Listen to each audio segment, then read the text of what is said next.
Welcome everybody to today's webinar. We're going to be talking about presenting win-win offers and getting your offer accepted even in multiple offer situations. To get the most from this webinar today, we want you to take really good notes. And we also want you to use that Q&A panel there to ask us any questions you might have. We're going to get to those questions at the end. By the way, Julie, Paul, we're going to cover that. You can publish Paul's question. We are covering that today, Paul. Go ahead, Julie. Perfect. To reach us at any time after today's webinar, you can reach us at Darryl Speaks on all social media platforms. Darryl's the author of 3 books, all published by McGraw-Hill Publishing. That first one you see there, How to Become a Power Agent in Real Estate, is actually the #1 selling book to realtors on Amazon. Darryl was named one of the top newsmakers of 2020 and influencers and thought leaders by Risk Media Magazine. He's also the recipient of the coveted CSP designation that's given by the National Speakers Association. That's only given to less than 2% of speakers worldwide. On that note, welcome Darryl Davis, our coach and speaker extraordinaire today, and I can't wait to hear what you have to say. Good morning, good afternoon, welcome. All different languages and time zones. I'm glad everybody's here. So, let me, I start off all the webinars the same way because I just want to cover this question that we always get, which is this seminar the webinar a sales pitch? Those of you that have not been with me before, I can understand that question. And the answer is absolutely not. This is not a sales, we're loaded with content, but I do want to be transparent with you that on this call, this webinar, we have 2 groups of people. We have our power agents, and then we have our guests. Power agents are people that are in our coaching program. If you're a guest, you may want to jot down that website at the bottom because we're going to make something available to you at the end of the webinar. But really quick, just so you understand what it is, just 30 seconds. A power agent is somebody who's in our monthly coaching program. The value is like almost $200 a month, but because of this time of year, we're keeping it at the 47, locking it in for people. Guests can actually get full access to being a power agent for $5 for 30 days. And they have entire access to the website, and they get bonuses today, which you get to keep, which are pretty incredible bonuses, and you can cancel anytime. And the reason why I'm sharing that with you now up front is because from time to time during this training, because it is for our power agents, I'm going to have like a sidebar conversation, like I'll be just talking to power agents, but you're welcome to listen in. With that said, one of the bonuses that we're giving to everybody that's a power agent is the multiple offer e-guide. What's really awesome about this is a guide that we put together. Most of us as real estate professionals, we know like there's guides out there for us, like, how to set goals or whatever, how to manage your time. This is a guide that you would actually print out and give to a buyer or give to your seller, explaining what a multiple offer situation is and how they can navigate it with you as their professional. So we're really proud of this guide that you can customize. And we'll talk more about that. Current power agents, where you're going to find that guide is in the negotiating session. I'll show you that. Also, power agents, I want to remind you about the power agent directory. I'm sorry, let me go back to that. We're getting more and more people referring business to one another and networking. Make sure you set up your profile. It's right there as soon as you log in. It's at the bottom. It looks just like this on the screen. Let's see what else I want to share with you. The buyer topic, today's webinar is like a part 1 and a part 2. Today is part 2. The part 1 is like when you first meet a buyer for the first time, and how do you qualify them? How do you show property picket with them? So keep that in mind. Okay, let's get into this topic. This topic, we're not going wide, we're actually going deep, right? So we're going to go from the beginning to the end when it comes to writing offers. And as I just started to say, I'm a little out of order here, is power agents, if you go to Classroom and you go to webinars on demand, you will find the part 1, which is playing with buyers webinar, okay? And in that webinar, we went through the 6-step buying process that when you first meet a buyer, you inform them about who you are, you ask them a bunch of questions, you select the houses with them to go pick. Then you go look at those property, whether it's virtual or in person, and then you do the paperwork, which is writing the offer. That's where we are today. So get ready. Let's rock and roll with this. Start taking some notes for yourself. I like to start with concepts first, and then I give specific dialogue or strategies or techniques. So the first concept when it comes to negotiating offers is this is a two-way negotiation, meaning it's between the buyer and the seller. Sometimes a buyer or a seller wants to make us part of the negotiation, i.e., will you cut your commission to put this deal together? I'm going to address that for you guys, how to handle that objection. But from a concept standpoint, what we really need to think of ourselves is facilitators to bring these people together. Number two is use the commitment of the buyer and seller to move the transaction forward, meaning that if you've got a buyer who's committed to buying this house and the seller is men's amends, you can usually put that together, and vice versa. If you've got a seller who's really committed and the buyer is like, well, I'll buy it at this price, you can usually put it together. But if you've got a buyer and seller who are not committed, in other words, you are more committed than the two of them, then you can probably never put that deal together. So you want to fan the flame of the commitment of the buyer and seller. The more committed you are, the less committed they become. Third concept is do your best in presenting the offer to the seller with the listing agent, meaning that you're going to present it in person. Now, I want to say something. I'm going to interrupt myself about this webinar. Hang on a second. Let me go over here like this. I will just talk to you face to face. This webinar, this topic that I'm doing with you is my least favorite. The reason why it's my least favorite is because this kicks the hornet's nest more than any other topic I teach. There are two things that I'm going to teach today that some of you may have really strong opinions about, and it may be the total opposite of what I'm going to share. So just know that what I'm teaching is my opinion, and I believe my opinion. I'm strong in my opinion. But if it doesn't work for you, it doesn't work for you. So you don't have to get upset or angry with me or get twisted. Just don't do it. I want you to look at, as I go to the rest of this webinar, I want you to look at it as if you went to a department store to buy a new suit, gentlemen or ladies, to buy a dress. And you go into the store and you've got a rack full of clothes. You take some of the choices, you bring them into the dressing room, you put them on. Now, there's some of the clothes that you put on you don't like. You put it back on the rack. And some of them you may like and you'll take and purchase and leave the store with those. I want you to look at today's webinar the same way. I want you to look at the concepts that I'm teaching, be committed and open to at least trying it on. And when the webinar is over, you can either purchase it and leave with it or put it back on the rack. So going back to the concept here is one of the things that I believe in is there's two really strong opinions I have. One of them is presenting, when you can, the offer directly to the homeowner with the listing agent. Let me tell you why I believe this is really valuable and powerful. When you present the offer with a listing agent to the homeowner, so you're the selling agent, one of the values is that everything is transparent. You've got, you've heard that expression, get it from the horse's mouth. The problem that we've seen is when you have an offer and you give it to the listing agent only knows what's on paper. There's so much more, or there may be questions that the homeowner needs answers to help facilitate making the right decision, an educated decision. If the selling agent is there, they can get those answers immediately. When I was a listing agent, I would encourage the selling agent to be there for that very reason. So I believe it works in everybody's benefit. The buyer is well represented. You as the selling agent, you've been working with that buyer for however long, their likes and tastes and etc.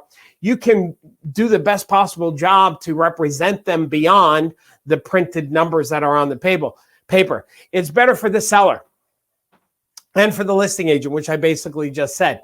They can get their answers, their questions answered directly. The transaction can move quicker, a lot better. Now, I know some of you are probably wondering, like, how can I do that? Because that's not how we do it in our market. Well, I'm curious about that. We're going to do a poll right now.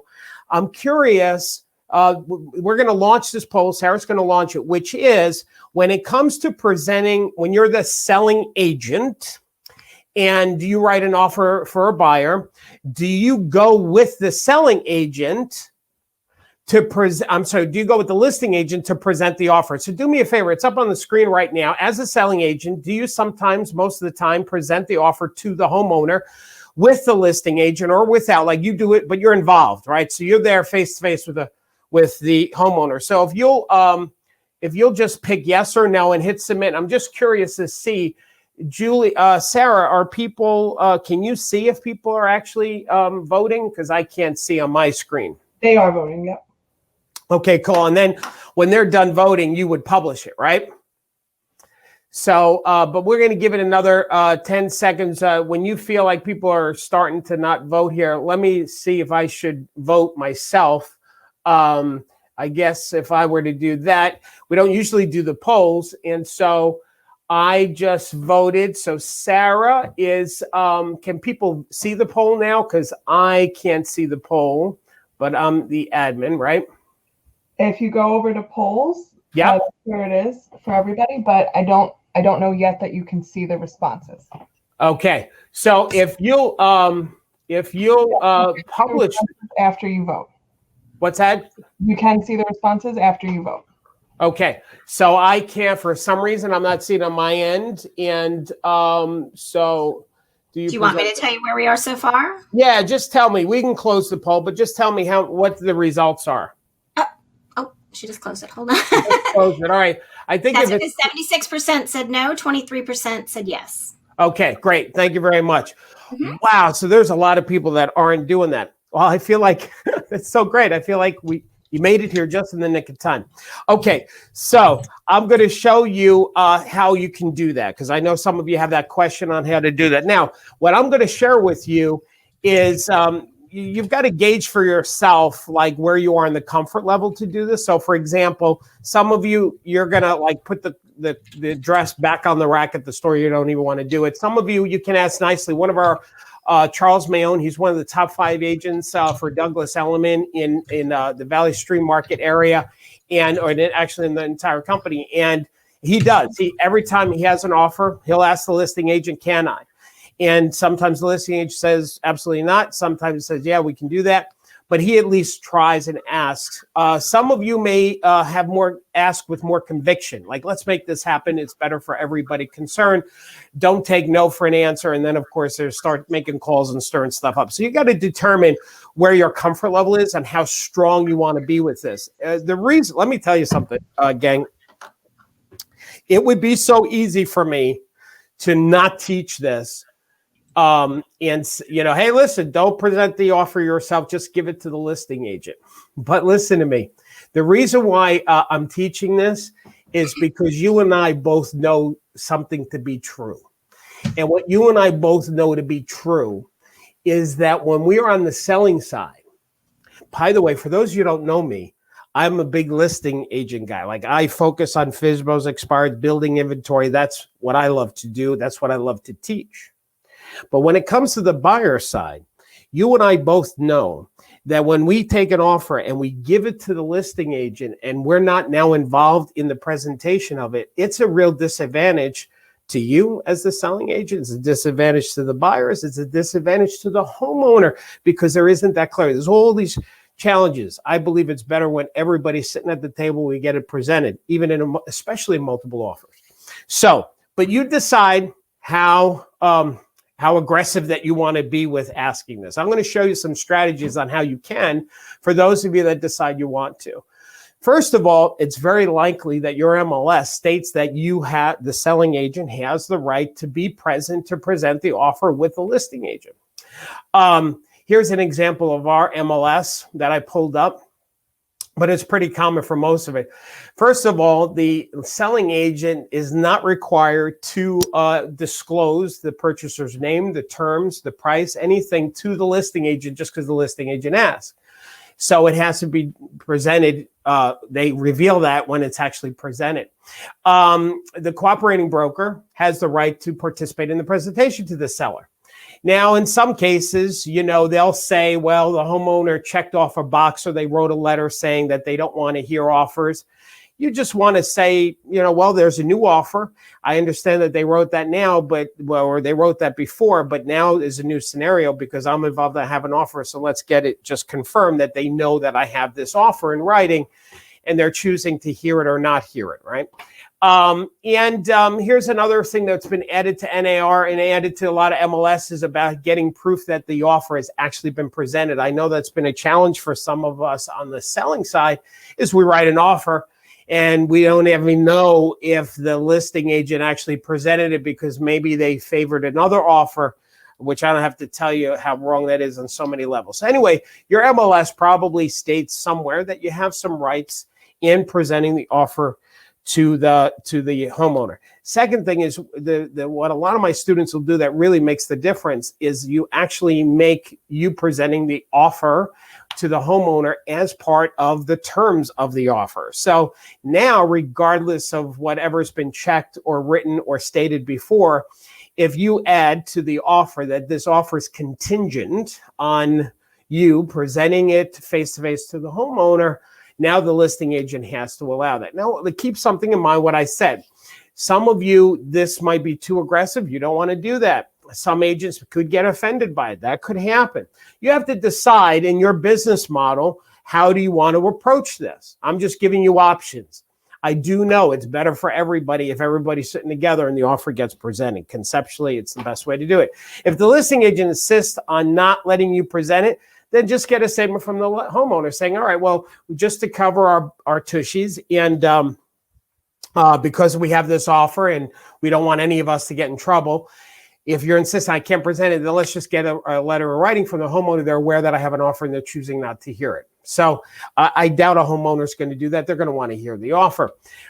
Next thing is make your determination how strong you are that you want to be. I've already said that. Meet with the listing agent in front of the house 5 minutes prior. Now, one of the things that I tell our power agents to do is if, let's say, when you're talking to the listing agent, you're setting up the appointment, you would say to them, hey, John, listen, here's what I like to do. I understand that you want to know what the offer is now, but I want to present it with you to the homeowner. But let's do this. Schedule the time for the appointment. Let you and I meet face-to-face in the car if we're going to do it in person, or we'll get on Zoom 10 minutes earlier. Let me go over with you what the offer is. So that way you're aware of it before I actually present it to the homeowner. So that way you're both going to the homeowner kind of on the same page. So you could do that. Reciprocate when you're the listing agent. If you're going to start doing this as a selling agent, whenever you're listing agent, you want to make sure that you do the same thing and reciprocate to the other agents. Here's some miscellaneous tips, especially if, let's say, you don't want to do this. One of our power agents, Larry, him and I were talking about this. He's not a fan of this. He says, Darryl, I don't like to present the offers in person. And if I'm the listing agent, I don't want the other agent. I want to manage the whole thing. Larry's a top producing agent, good agent, so I can kind of understand that. That's cool. So he gave a great suggestion. He said, but what I do, Darryl, when I have an offer is I make sure I build a tight relationship with that listing agent. Like I talk to the listing agent as if they were the homeowner. So if I can get the listing agent to love my buyers, to love my offer, to love my terms, they're going to present it that way to the homeowner, which is a powerful concept. So one of the things you can do to have that happen is have the loan officer contact the listing agent and have the loan officer sell the listing agent on how great these buyers are, how they've been pre-qualified, the monies that they're working with, how good their FICO score is without, violating any disclosing things. Second is call the listing agent prior to presenting the offer and build that rapport, as I started to say on this slide. Tell them that these buyers really want this house or really want to commit making this work. Tell the agent about these buyers, who they are, how passionate they are to be in this neighborhood. Find out what's important to the seller from the listing agent. It could be the time. Maybe the homeowner is, they want to sell now, but then they haven't found the house yet. So they do want to go to contract, but they're concerned about finding that new home. And so if they can have some leeway on the closing date or even the occupancy date, like you might find something out from the agent, the listing agent, that'll help you in presenting a strong package. And that's what I want you to think: package, not just offer, not just money, not just terms, but package. How you're packaging this buyer to the homeowner. Keep in mind, you may be working with this agent again in the future. So keep that relationship good. Now, if it's a top agent you respect and you trust that agent, then perhaps you're not that strong. But if you've got an agent that's maybe out of town, you might relate to them differently and perhaps be more aggressive if you feel like they're not doing a fair job for the homeowners. Don't just sell the price and terms, validate the entire package. I've already said this, the team, right? The loan officer, the appraiser, the home inspector. Okay. Remember, gang, what this is really about is making a difference in people's lives, not the money that we make. See, what we're doing here is these real estate transactions are so much bigger, right? Everybody has a next level that they're committed to. They're selling a house or buying a house for a reason. And that's their next level. So I'm going to say this again, that buying or selling a home is a next level experience for the people that are directly involved. So really what we do as agents is we help people get to their next level, right? And so this is what this is all about. How can we help serve our buyers and our sellers the best possible way? Let's talk about when you write the offer. So you're sitting down with the buyer. You've shown the properties that you show them. There's the one that they like. So let's say you're in person. I'm going to zoom through this because it's very basic. First, you want to stand in their commitment to owning this home. And what I mean by that is one of the mistakes that an agent might make is when they sit down with a buyer is they go too much and make it about price. They're like, okay, let's now figure out what we should offer this homeowner, and let's look at comps, and let's look at how we can negotiate. And we put a lot of emphasis, and I get that as a buyer agency, you want to represent your buyer the best possible way. And if you can save them a few dollars, that's awesome. But here's the challenge, and I want you to balance this. For a buyer, they're buying a home to create memories and to raise a family and to have the school district, all these things, right? And all of a sudden, if you put too much stress on that money and the dollars and now it's about an investment. It's about trying to save a couple of grand. And this is why it becomes a nightmare putting a deal together when you're $5,000 apart. It's because everybody made it about the money. And so it's really important. If you put the buyer in the space of making it about trying to save like $10 a month in a mortgage payment, it may cost them the house. And I could argue, as their representative, their buyer's agency, you now failed them. You didn't do a good job for them. Your job is to get them that house, not save $10 or $20 a month, especially in a hot market like this. So what I suggest you do is confirm the monthly payments at full price, especially in a hot market. Say, listen, this works for us, right? This comes out, we look at the taxes, we look at the price the homeowner is asking, and the taxes, the monthly payment's going to come out to about $3,422. That works for us, right? Because what we said. Okay, good. Well, here, let me just get some information. What's today's date again? Today is bada bing. And you start writing, whether it's digitally or in paper. Now, if they say, well, wait a second, Darryl, are you writing an offer for full price? Then you can have that conversation. Yeah, because in this market, we want to go in with a strong offer. Why do you want to do less? I know this is in our range. You tell me what you want to do. I'm just worried that if we're trying to save a nickel, we lose the dime. I don't want you to lose the house. It looks like this works for us. It's up to you what you want to do. So put it on them, All right. Anyway, keep them involved as you're filling out the paperwork, because when there's quiet and they're thinking, they're in their head. And when they're in their head, this is what usually kills deals. Hand them the pen. You ask the spouse a question as the other one is like, I always get agents ask me, who should you give the pen to first if it's in person?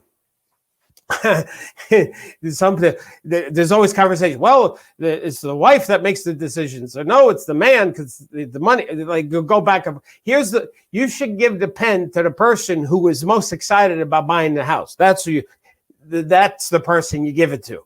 So there's that momentum, and when you give that to that spouse, you turn to the other one. You distract them. That's why you ask a question so they don't talk. Because you don't want them like, honey, what do you think? Should we do this? No, just keep going. Yeah. And then have a buyer write a love letter to the sellers. Okay. I told you there were two things we were going to talk about today that may get some of you twisted. And this is the second one. But after this, we're good. All right. So hang in there with me. Again, I'm going to give you an opinion. And if it works for you, great. If it doesn't, that's all right. Because some of you might be like, Darryl, I thought we can't write a love letter because it can violate, because it could be a violation against Fair Housing Act of 1968. So I'm going to cover that in just a minute. What I do want to show you right now is the power of the love letter, and then I'm going to address this question. So those of you that are like, I thought we're not supposed to and we shouldn't do this, just put that for the side for a second. I want to show you the power of it. Before I do that, I stuck this poll in here. So let's start this poll, Sarah, about do you present a letter from the buyers to the sellers, referred to as the love letter. So if you have the buyers write a letter and you present it with your offer, just put yes or no, and let's see what the results are. And people are voting, I'm hoping. So now I can see it. And so far it's 50-50. That's pretty cool. So keep it coming, gang. Let's see how we do on this. And wow, I'm so glad to see. This makes me warm and fuzzy here because I'm seeing more yeses than nos, which is really great. So keep it coming. We only got about half the people who voted, which means the other half, you're not paying attention. Click on the poll now. I'm looking at you. I'm looking at you. Click on the, don't worry. You know what? Some people, they tracking my IP address. Don't worry about it. This is all. Your information is safe. We're not going to be disclosing your information. We're not going to share your name. This is it's an anonymous vote. So everybody keep voting. Let's see. We got a few more voting. Do you write a love letter or a letter? Do you have the buyers write a letter that goes with the offer? Let me see what happens here. Keep going. And come on, there we go. I'm waiting for you. When I see enough people, then I'm gonna continue teaching. So we got a few more. You should have the Jeopardy song in the background or something. All right, I think we're good. So if it's not published, you should publish it. We had 61% of the people say that they actually do write a letter. So that's really good. I'm glad. I'm really super glad to hear that because I want to show you something. So maybe I'm going to talk to the other 40% of the people for a second. And so let me go to that. So first I have a disclaimer for you guys. The disclaimer is you have to do whatever your broker says to do when it comes to this. As a matter of fact, anything that I teach, it goes like this. It goes God, Department of State Licensing Law, then your broker, then I guess me. So your broker, you got to do whatever your broker says to do. One of the things that gets a little confusing is sometimes our associations or NAR will say things and we get confused and we think, oh, that's what we're supposed to do. Our association cannot dictate how we run our business. Only our licensed Department of State in our states do. As a matter of fact, there's some legal challenges if they were to tell us that this is how we had to run our business. That's not what associations do. And sometimes they just get confused about that. The other thing is I'm not an attorney, so I'm going to share my opinion, but I will tell you something. I hired my attorney just for this webinar to look for court cases. I don't know if you know this, but you can, there's like how we have the MLS, for houses and realtor.com for housing, right? There is a couple of websites that attorneys use that's like the MLS of law. If they need to find a court case to validate some other case that they're working on, they would go to, what is it, Sarah? Westlaw, I think, is the software. Yes. It's Westlaw. Westlaw, and another one is called Pacer, and you can use those software, and you have to be an attorney, and you can search for cases. So I called my attorney. I said, do me a favor. Can you tell me how many court cases there were since 1968 when there was a lawsuit against fair housing with the love letter? So I spent a ton of money to do this for you, and here's the answer.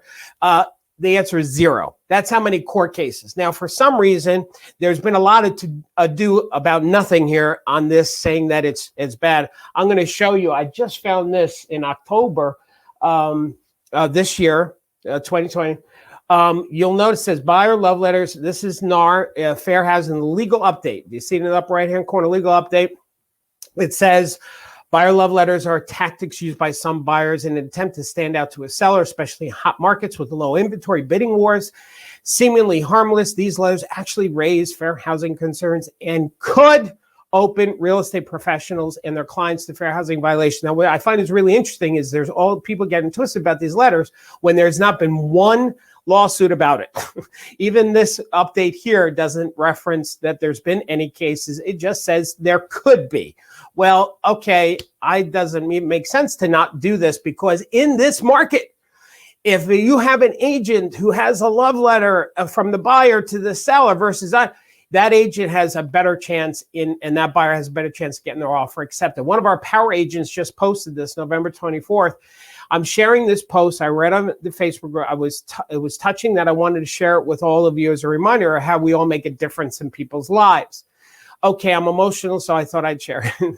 I have these buyers, younger couple, 3 boys. One was recently diagnosed with autism, so they needed to be in a school district that fit his needs well, and only one around here had a phenomenal program. The market we're in is insane. Highest and best are almost always. So when I submitted their first offer, this was literally the first house that they submitted an offer for, I almost thought for sure we wouldn't get it because it was low and the earnest money was low. I got a call. Their offer was accepted almost within 20 minutes of review because the sellers read the letter. They had a nonverbal special needs daughter themselves that received so much help from their school that now she speaks. They said the money doesn't matter because someone might get the help they need. I broke down because I'm starting to get emotional now, Julie. It's just amazing that sometimes miracles do happen and letters sometimes work. Keep hope. So to me, what's powerful about this concept is it humanizes the buyer. And this is what we're doing. We're making a difference in people's lives. And sometimes that gets lost in this whole bidding war situation. So I think the letters are really a powerful concept. Here is Mansion Global. They were talking about how the best strategies to win in a bidding war. This article that I just found. Recently, a seller chose my client's offer, which was $50,000 less than a competing offer, just because he was so moved by the couple's story, right? I'm going to show you, gang, let me go back. I'm going to show you a couple of letters from some of our students that they use, and because of the letters, they actually got their offers accepted. Now, once again, I have a lot more to teach you. We have another 30 minutes. We're halfway through the webinar. If this works for you, great. If it doesn't, don't do it.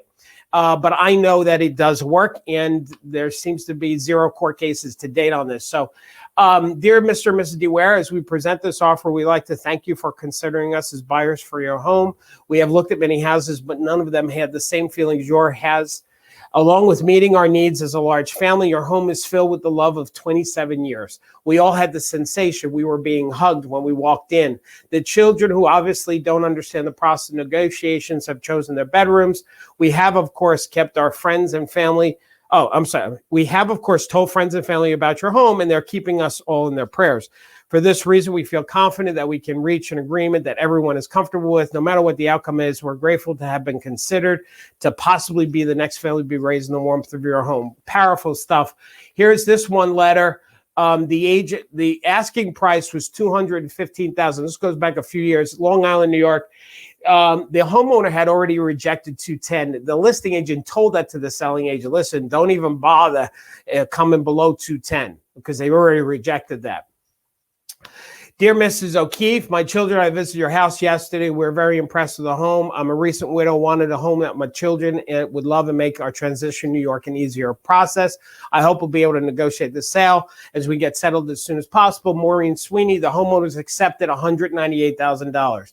The letters are really super powerful. If you've got a bunch of offers in a bidding war, and your buyer has a letter that humanizes that buyer, chances are on your side. Now, if you want to be super conservative I would not with this, but for those of you, I'm trying to help everybody. What you can do, and I spoke to my attorney again about this, is that if you make sure that the buyer's letter doesn't have anything in there that relates to fair housing, so that's race, religion, sex, and every state has their own in addition. That's not true. Every state may have added other things to it. So some states, they haven't added to it. So what you see on the screen is that's it. Like, for example, New York, they've added age, marital status, military, sexual orientation, and even gender. As long as the letter doesn't reference any of those things in the state of New York, then there's nothing to worry about there too. But again, I think this is all the really good stuff. Okay, let's go to contract terms. How can you make your offer stronger, your buyer's offer stronger?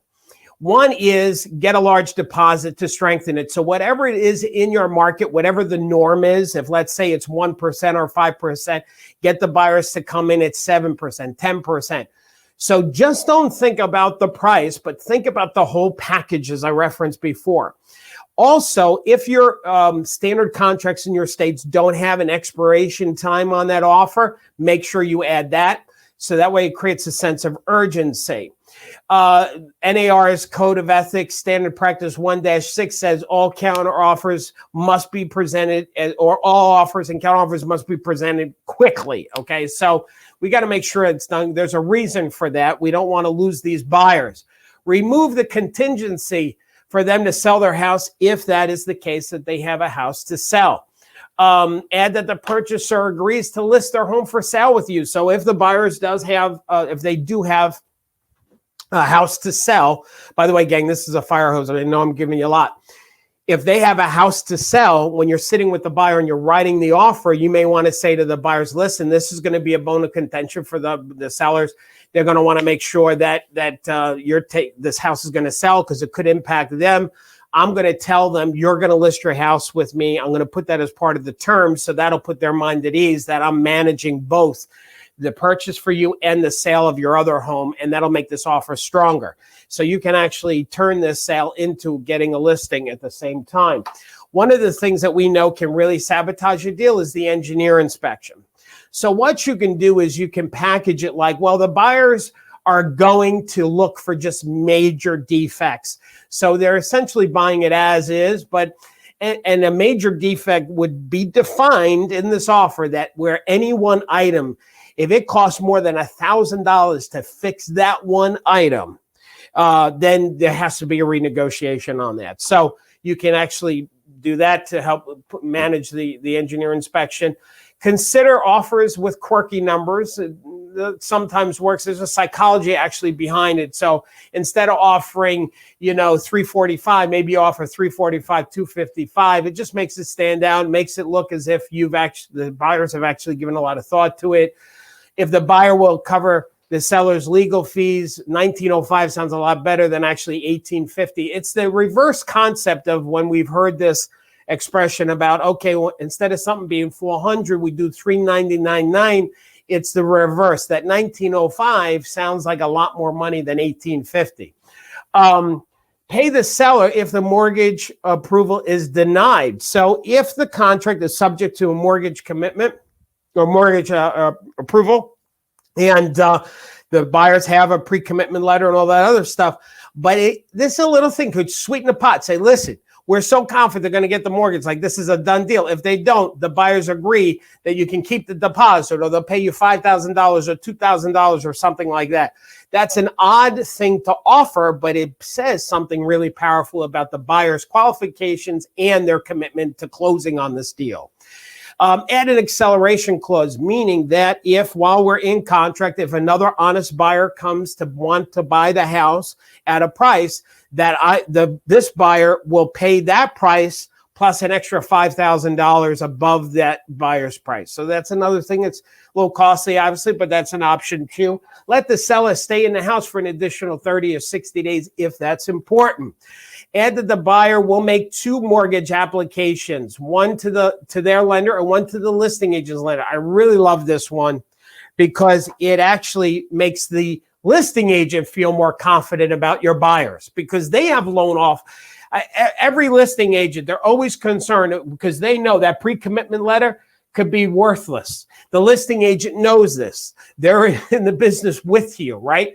And so if they don't know your loan officer or that, they're going to be a little uncomfortable. But if you say, listen, they'll make 2 applications, the one that they already have and listing agent, whatever company that you recommend, Ming, that's going to really get buy-in from that listing agent.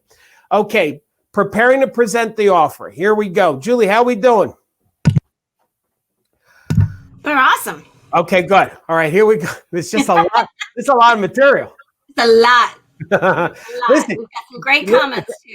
Everybody that's watching, if you're a power agent, you're going to get this recording. So you can go back over and over again. If you're a guest, you may want to become a power agent. You get the recording. We'll talk about that at the end. Let me finish here. Preparation and presenting the offer. So we've written the offer. Here's the terms. I gave you a slew of ideas. So now we're going to present the offer. Before we do, here's a couple of tips.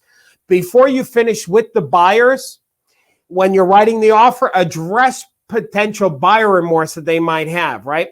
Now, power agents, if you go to the classroom and you go to buyers, some of what I'm going to show you is in there.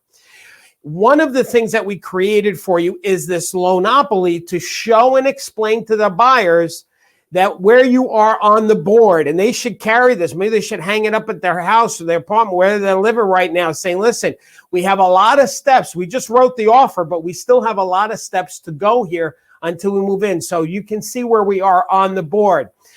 If they have children, make sure you give this to the buyers. Remind them, listen, I'm committed to getting this house for you.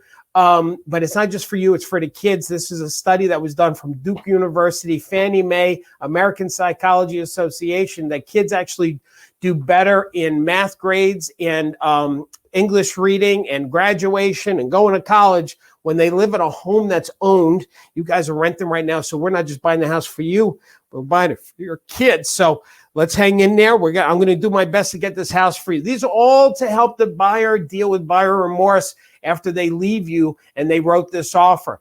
Give them some homework saying, here's a loan application checklist. Start putting these documents together.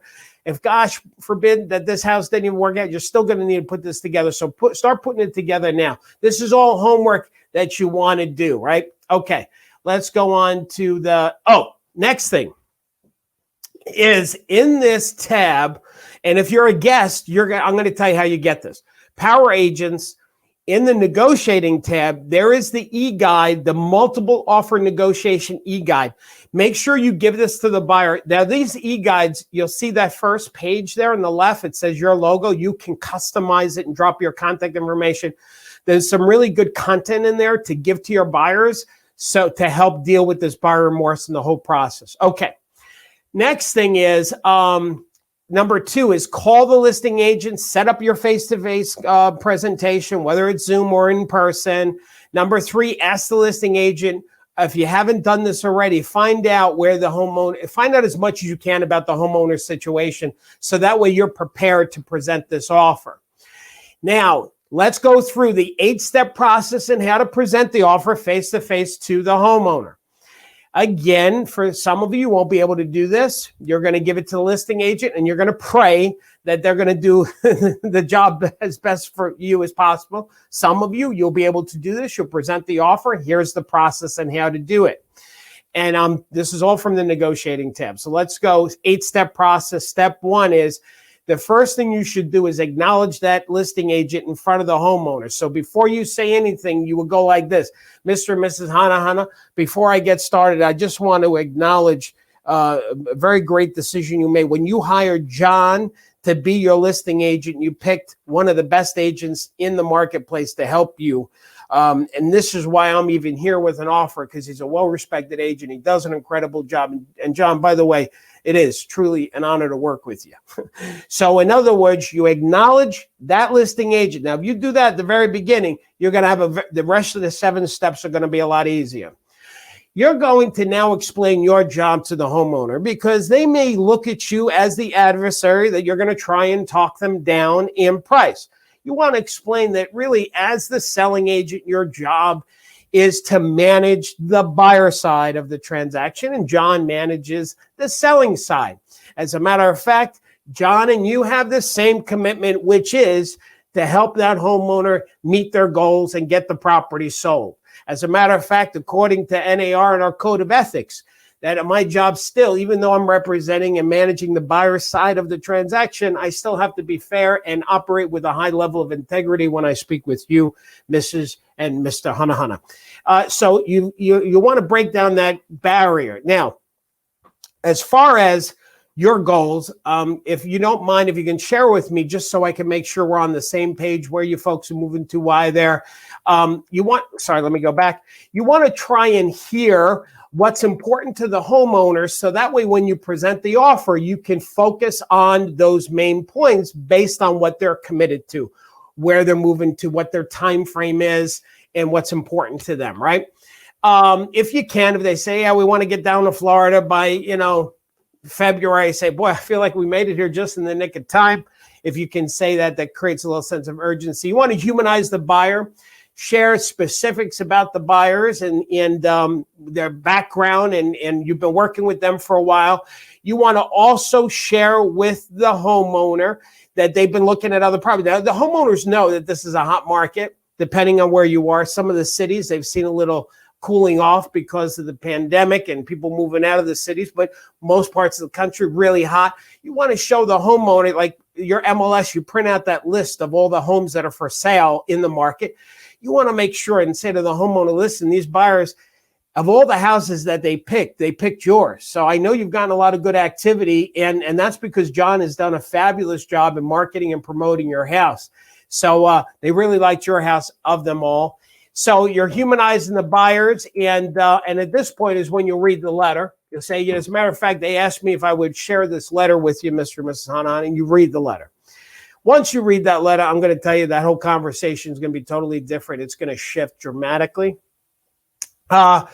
Then you're going to present your price in terms, and you want to distinguish the difference between price and terms. You might say something like, Mr. and Mrs. Hanan, as John will tell you, that there's 2 things to look at as a homeowner. There's the price that the buyers are offering, and then there's the terms.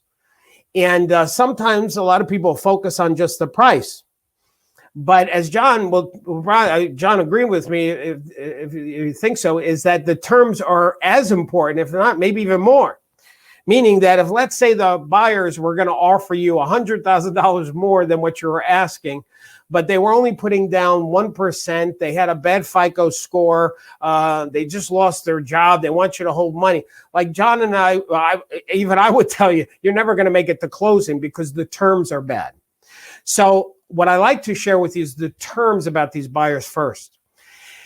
So if I continue with my points here, what I just did was I explained there's a difference between price and terms. Then I gave them an example of bad terms. And now I want to present the terms of these buyers. And at this point, listen to me, gang, this is the important part.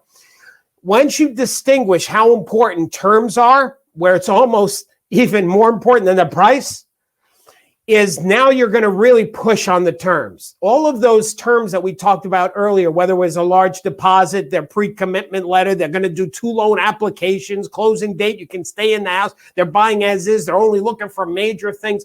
Like what you want to accomplish is by the time you're done with these great terms and this great buyer, the home will be like, damn, this sounds great. And the price is almost like an afterthought. It's like, oh, and as far as the price, here's what they're offering. So this is how you want to present. First, the terms, get them excited about the terms. Then you present your price. And if you can, if it's positive, meaning that if you show the homeowner currently in our MLS, the average list price to sales price ratio is 97%. Homeowners are getting 97% of their asking price, but this offer the buyers are actually presenting you is 98% of your asking price. So it's better than the MLS average. How great is that? So here you just slammed them with great terms. You gave them a great above price as far as the percentages. You humanize the buyers. They see who the buyers are. They feel it. They want to make a difference with these, and then you're good to go. Now, let's go to, and I'm going to open up to questions in just a minute. I'm not done yet. I'm going to talk about handling objections. Then I want to talk to the guests about how to get some of these things that you've seen on the screen. But let's talk about the objections right now. And let's say they ask you to cut your commission at some point. Let's say you're the listing agent and the homeowner says, hey, listen, you've only had it listed for 2 weeks. I think you should cut your commission. Don't say, well, I think you should pay me more because it's been 2 weeks. You just say no, but thank you for asking. That's one approach. Now, if they really start pushing it more because they're from New York, shout out to my fellow New Yorkers, you say, listen, you want to reiterate that this is a two-way negotiation, not a three-way. You hired me to sell the house. We agreed at the commission when you hired me at the time. So I'm going to keep my word, which is what I've done. I've done what I said I was going to do, and I'm going to expect you to just keep your word, and we're good. Okay. Now, if they really, really push it, here's how you do the third way, and that is pretend you will cut your commission. So if they really now are pushing, I'm going to show you how to do this. Let me see if the slide shows the dialogue. Give me a second. Yeah, it does. So what you will first do is ask them, how much do you want me to cut my commission? Again, gang, this is only after you've tried a couple of ways to handle it nicely and respectfully. So if they really start pushing, say, how much you want to cut the commission? Let's say, well, I think you should take 1% less. You want to translate that into a dollar amount, right? So let's say it's $500,000, and on 1%, that would be $5,000, right? So you'd say, okay, so that would come out to $5,000. So you want me to cut $5,000 on my commission? They say yes. So I make it believe like I'm negotiating with them. 5,000, geez, I can't do 5. But if we could split the difference, would that work for you? Like 2,500? We'll split it. Does that work? They say yes. Then you make that the counter offer. So you get, if I can get you to accept, if 2,500 works for you, what you'll do is then take that 2,500 and you make that the counter to the buyers because you ain't cutting your commission. See, I don't want you to cut your commission. It's already done.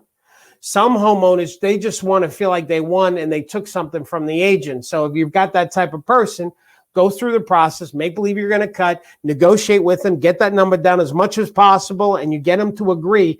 If I can get you, like you're going to talk to your broker, if I can get you that other $2,500, would you then take the buyer's offer? They say, yes, good. I'm going to tell the buyers to come up with another $2,500 because I ain't got my commission.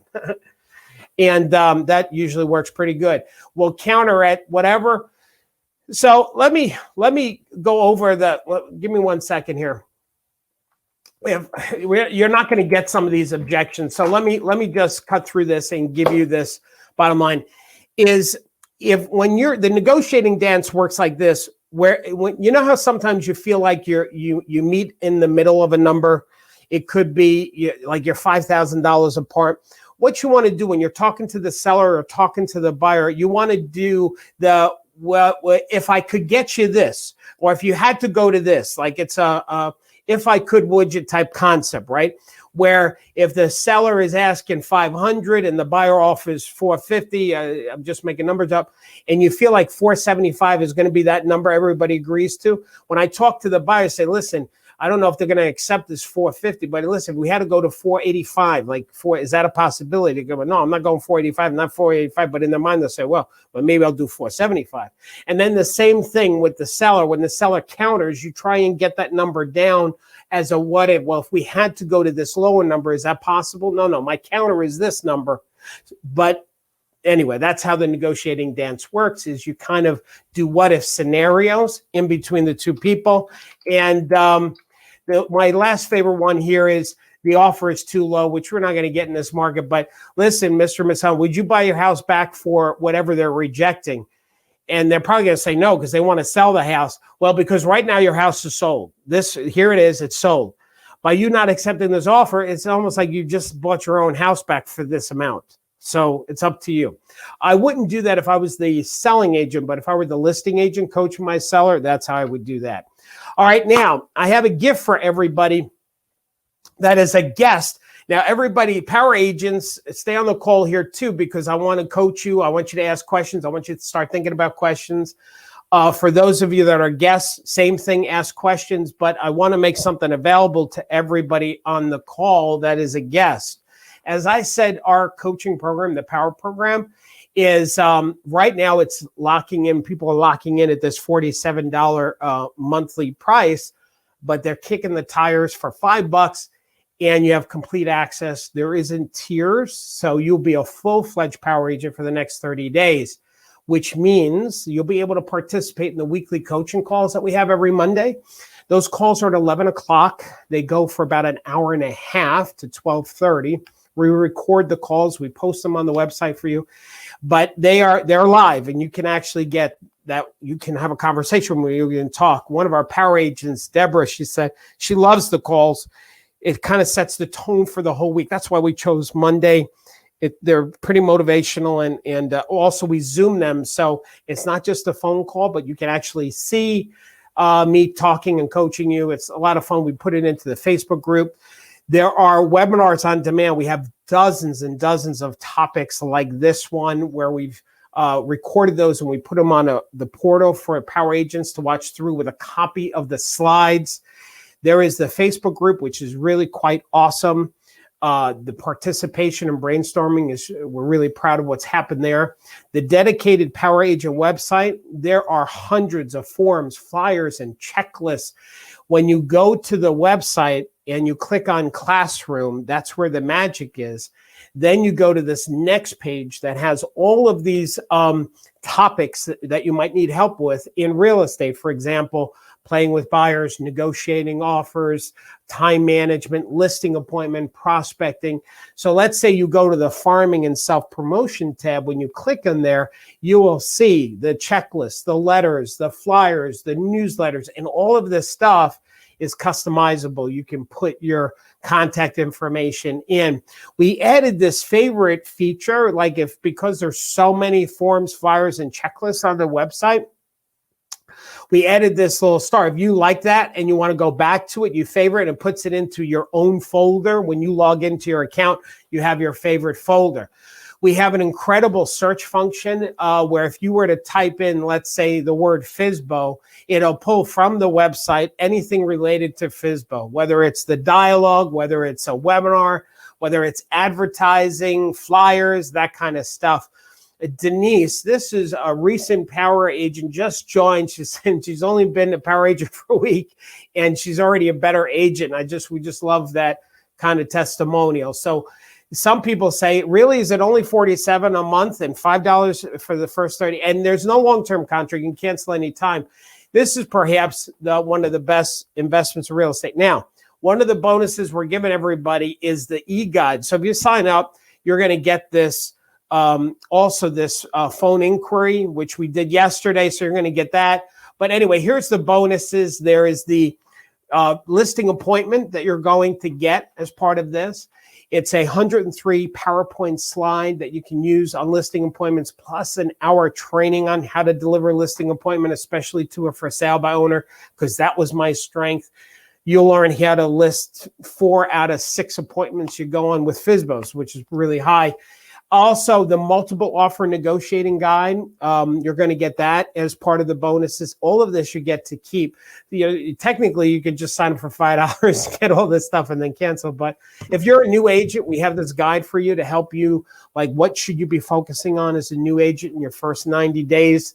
We've taken the best dialogue that I have, put it into this e-guide, calling FSBOs, expireds, past clients, etc. So there's your little script book. How to set up a Facebook business page as another bonus. The multiple offer guide, which is actually, that's redundant on the screen there. And plus, you're going to get a copy of today's slides, a copy of the webinar, and the CRM. If you need a CRM that you don't have right now, we have one for you as an add-on feature, and you can try that for 30 days. And the value of everything where you put these bonuses together is almost $1,900. But anyway, it's $5. So all you have to do is click on that thing and you're good to go. Now, we're going to open up to questions.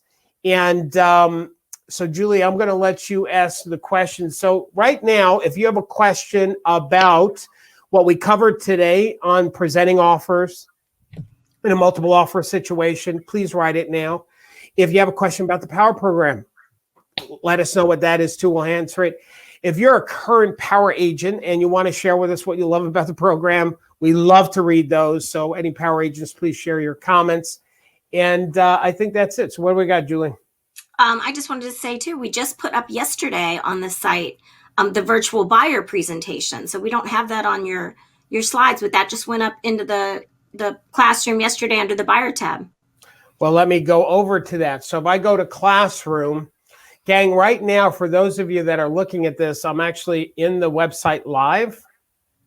And which I can tell there's a lot of Power agents that are slamming the website. Plus, our service has been a little quonky lately in my office. So if I go to the classroom, Julie, you're saying in the buyer tab is where. So we just put, oh, yes. Okay. So what we did, yeah. So yesterday, what we did was I did how to do a presentation to buyers to get buyers to sign a buyer agency agreement.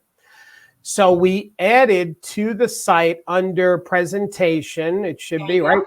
Yep. Presentation, buyer agency. What this is, I'm going to show you. So if I open this, if I click on it, it's going to launch a PowerPoint file. A lot of the stuff is PowerPoint. And then what you can do is you can edit this. You can put in your bio here, your testimonials. And on yesterday's call, I actually demonstrated how to do this buyer presentation to get buyer agency agreements from your buyers when you first meet them. There is Warren Buffett quote that I love. So anyway, we just added that for you guys. So that's pretty cool. Thanks, Julie, for letting me know. You're welcome. Bada bing. Bada bing. So that kind of answers, SC had the question, how do we present an offer in this age where everything has to be done electronically? So you can do this all virtually, right? Via Zoom or even FaceTime or there's lots. We actually have a tech tools that explains all of that. And in our tech tools and training, we actually have like Zoom 101, Zoom 102, that kind of thing. So all of this can be done electronically. Yeah, so everything that I taught today was presented in such a way where you can do face-to-face, but it's the same concept in Zoom, basically. So you just tweak it a little bit. But if I teach how to do it in person, then it covers both scenarios. But yeah, even in this digital world, it's no different. Now, what Julie was just saying is in the Power Program website, we did some training on how to use Zoom 101, how to do presentations virtually, some other recommended tech tools. And so there's some really great video training here. Where's some of the other training? How to use PowerPoint 101. There's 2 parts to the Zoom. So anyway, there's a lot of tech support that we've given you here too. Oh, and there's something else while we're at it. If you guys ever have a question, Power Agents, about anything, if you click on that little bubble, it's a live chat. You'll see in the bottom there, it says Drift is the name of the company that we use. And it is actually live. So when you type something, it shoots out to everybody on my team. And so whoever answers it first, that's the one so that way you get a quick response, right? So anyway, we're real proud of our customer service. Next question, Julie. Paul has a seller's agent who's refusing to allow him to present the offer. How would you handle that?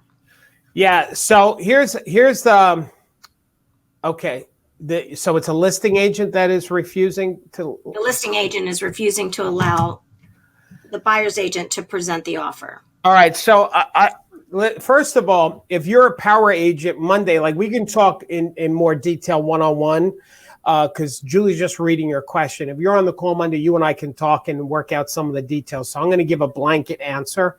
And it's what I said earlier at the beginning of this is that you have to determine how aggressive you want to be. So I'm going to give you the answer with the most aggressive answer. And I'm not saying you all should be like this.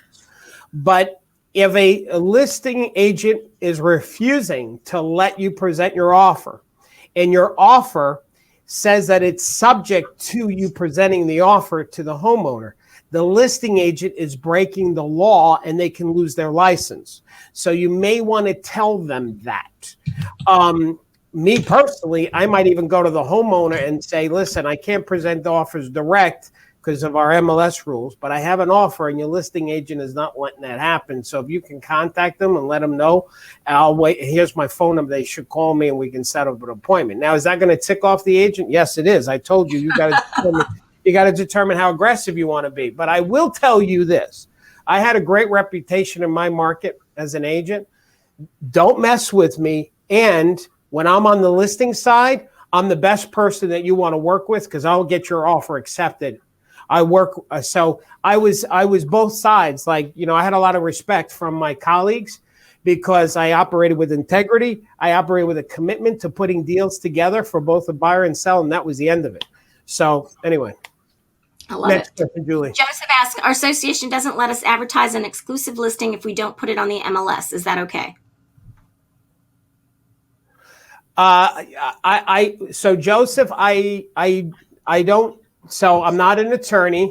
You have to do what the broker says to do, and I'm going to give you my opinion. I don't think the association has the legal standing to say that you can't advertise something if it's not on MLS.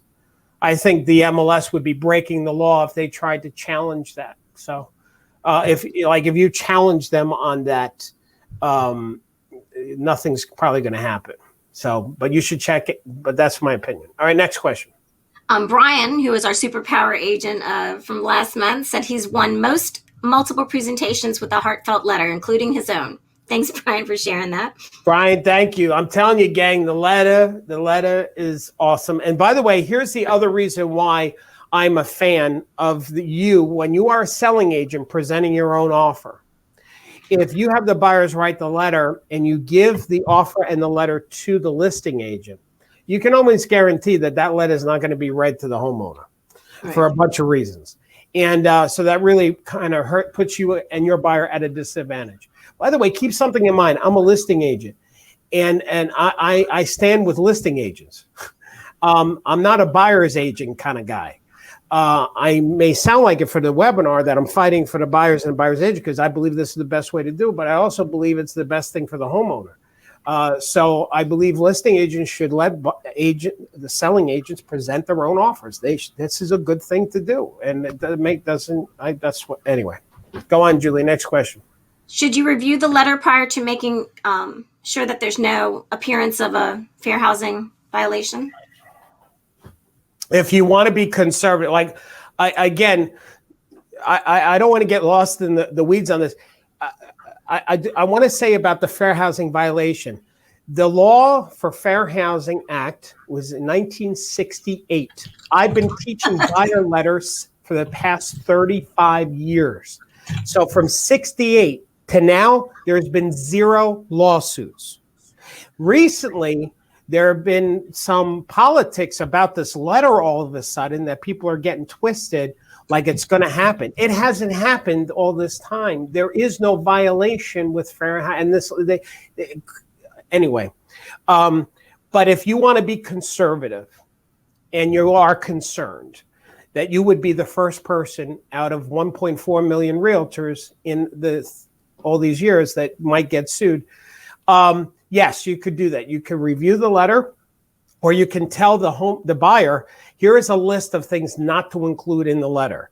Don't cover your race, your age, whatever the bullet points are of the fair housing, and then have them write the letter. So next question, Julie. How long do you give people to respond to the offer? Oh, great question, Sharon. That you want to get that offer done before everybody goes to sleep. One of the big mistakes that I see happen is we drag these offers out. They go on for days. Here's why this is a problem. The moment the buyer writes the letter, their anxiety level starts kicking. Now, if they go through the day with, I hope we get this. Then they start doing weird things. Can we afford this? Is this going to work out? Maybe we should have looked at some others. And then they go to bed all stressed. They wake up in the morning. You get the phone call, says, you know what? We changed our mind. I guess it wasn't meant to be.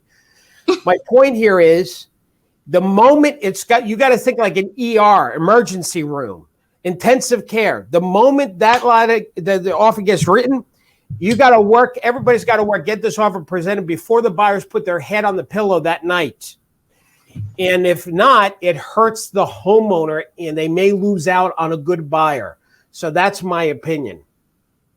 I love it. You're in triage. Get busy. Get triage, man. This is the rubber meets the road, man. There's no well, I'm at the beach. Like some listing agents, I'm not working today. Are you kidding me? I get twisted when I hear listing agents say I'm not available. Well, make yourself when you're your phone. You got to go to the ER. Come on, this is where the money meets the road. And client heard that I wasn't available. Oh, forget about it. Next question. Darryl, where do I find the multi-part negotiation? Sorry,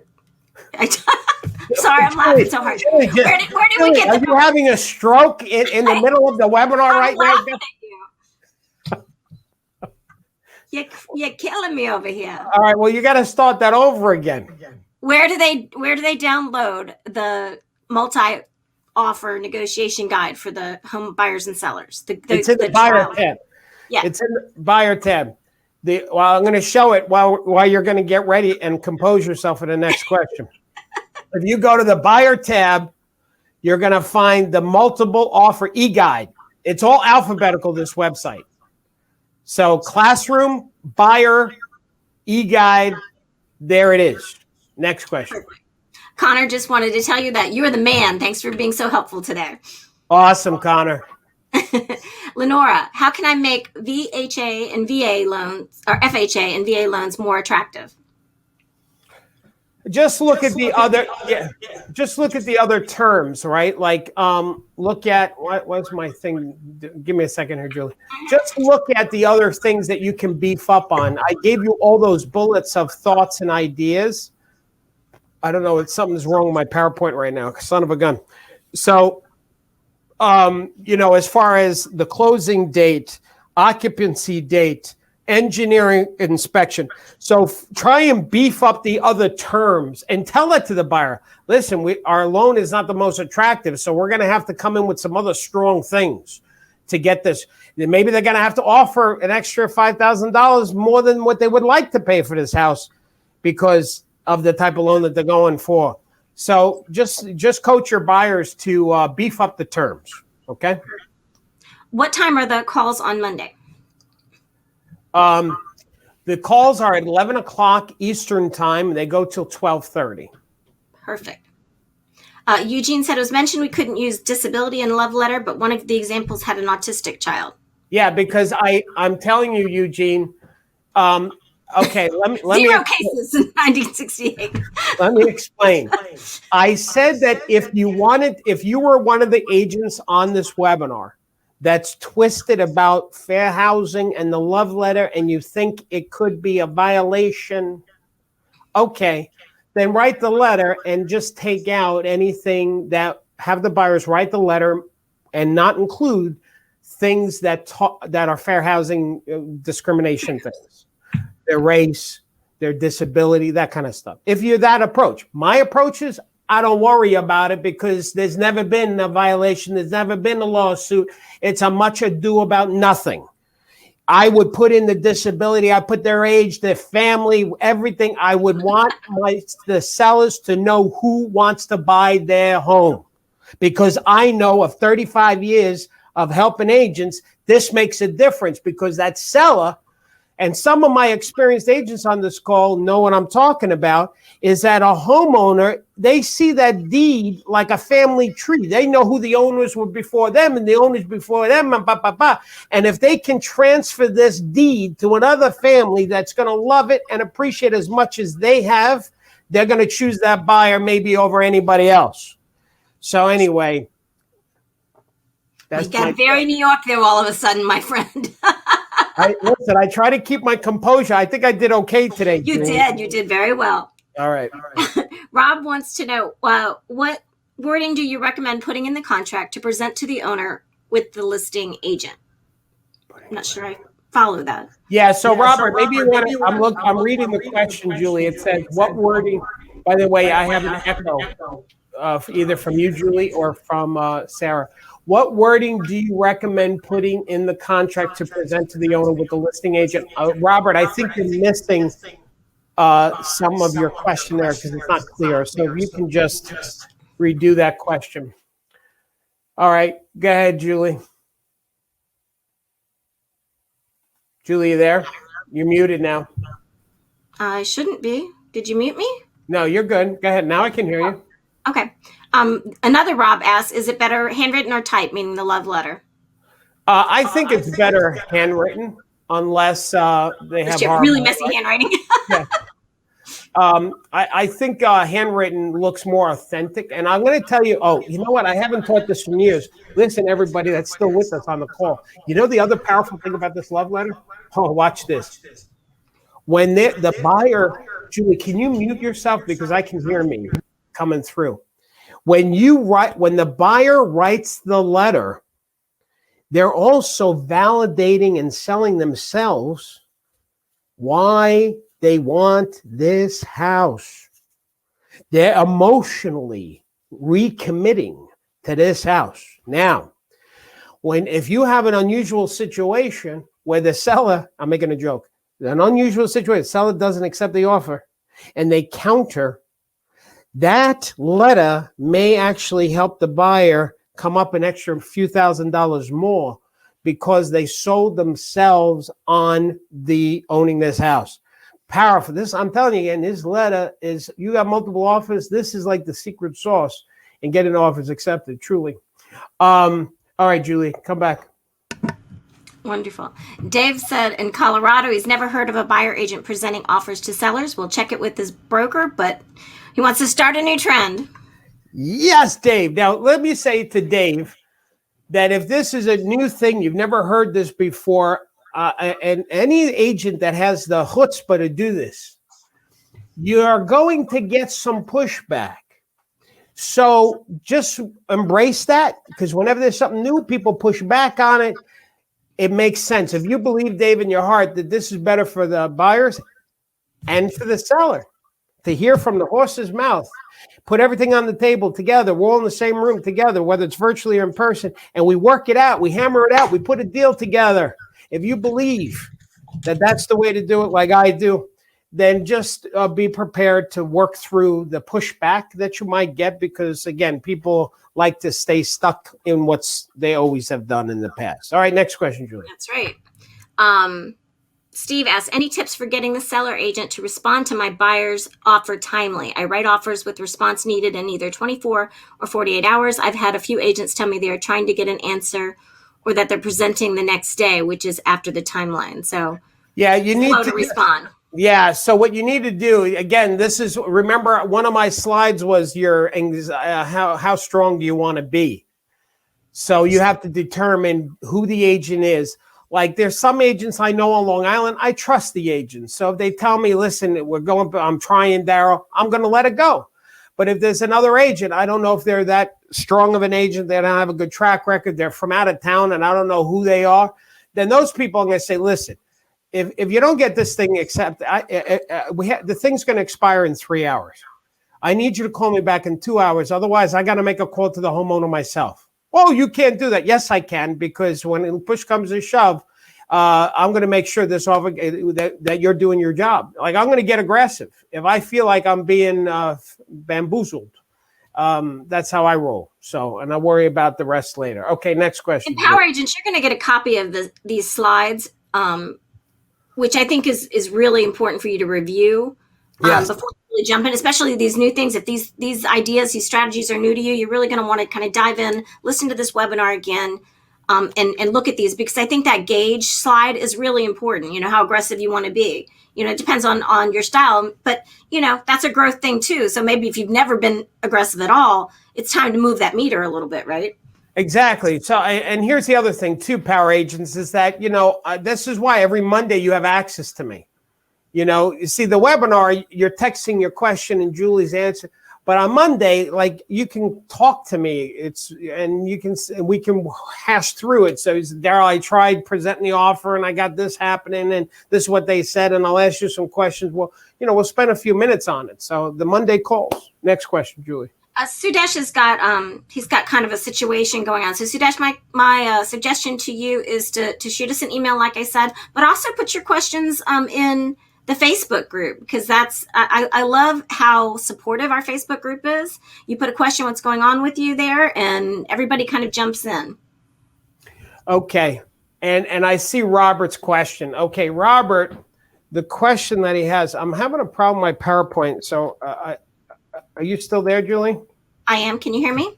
Yeah, I did something and the screen went black. Hang on. I've got to close PowerPoint because it freezed up. And so let me open it up again. Robert's question is, what is the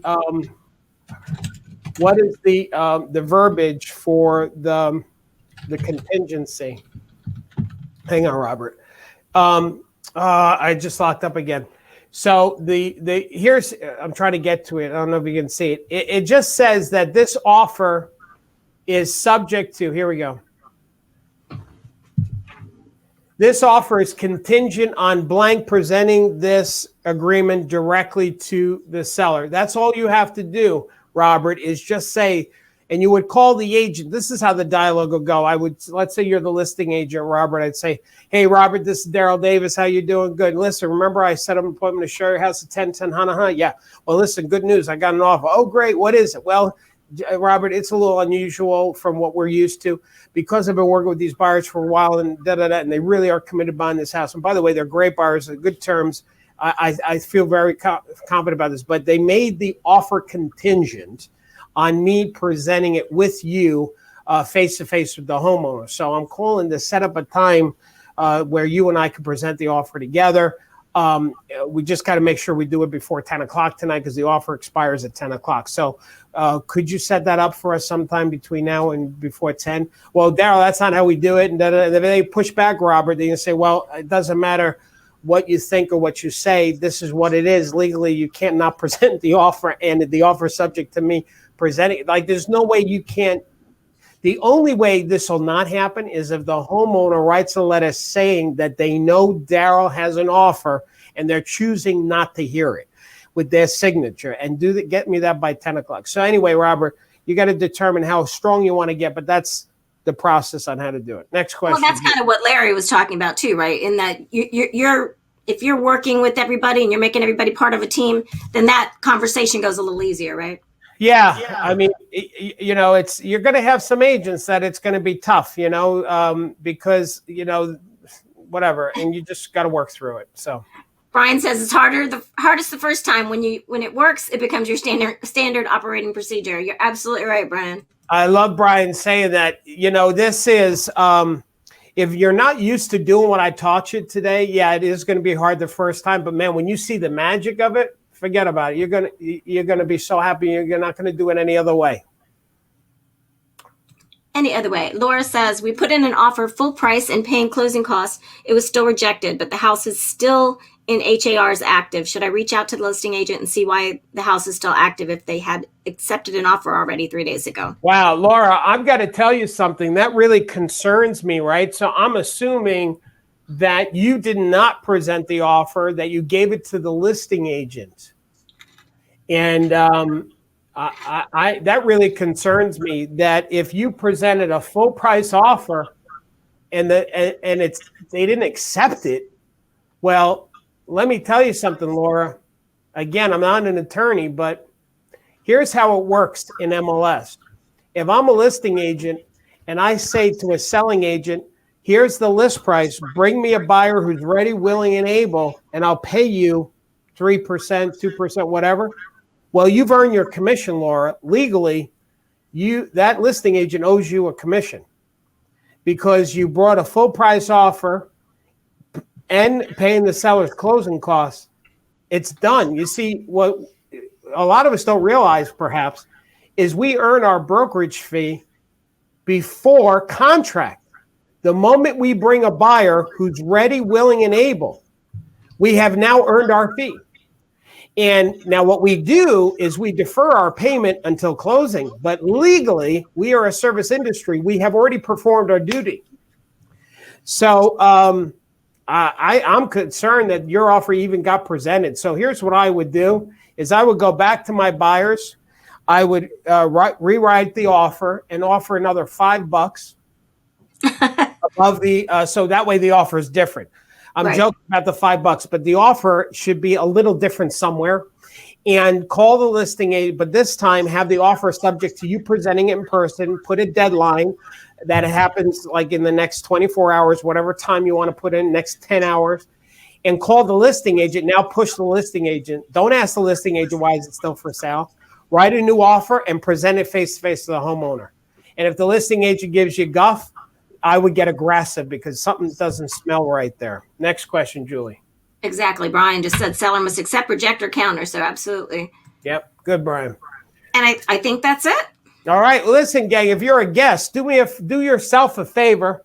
My buyer ever wrote a letter to the seller. Is that the same Laura?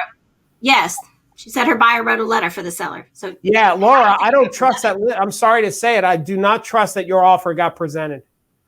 So if it's still for sale and you still have your buyers, forget about it now. Get aggressive, Laura. Write the offer and make the agent. And don't tell. Listen, one other thing. When you call the listing agent and you say, I have to present the offer myself because it's part of the terms, you can't get in the way of that. If the listing agent says, all right, Laura, we'll do it. But listen, just tell me what the offer is. But I'll let you present it. This is what you got to say. Well, John, you know what? Here's what's going to happen. When you call your homeowner to set up our appointment, they're going to ask you how much the offer is. And I don't want you to lie by saying you don't know when you do. So to help you be honest with your homeowner, I'm not going to tell you. So I'll see you at that time. But here's what we'll do, John. If we're going to do it face to face, let's meet in front of the house 10 minutes before. I'll jump in your car. I'll show you the price and terms, and then we'll go in together. So at least I'd do that. But other than that, that's all I'm going to do. So Laura, you should get really super aggressive at this point. Make this deal happen. I feel you should, and reach out to me. I believe you're a power agent, Laura. So reach out to me via my text. You have my text cell number. If you don't, ask my company for it, and let me know how it goes. At the top of the Facebook group as well. It's in the top of the Facebook group. Okay. If you're a guest, you're not a power agent, click on that thing. Listen, you can't go wrong for $5 to try us and check us out. So become a power agent, get these bonuses. Let us help you get to your next level. And thanks for taking your time to be with us today. Power agents, we love you. Thanks for being here today. Let's go make a difference. Listen, there's somebody who wants to buy a house and there's somebody who wants to sell it to them. All you got to do is go find those two people and put them together. Let's do that. All right, gang, stay safe, stay focused, and don't forget to keep smiling. Thanks, everybody.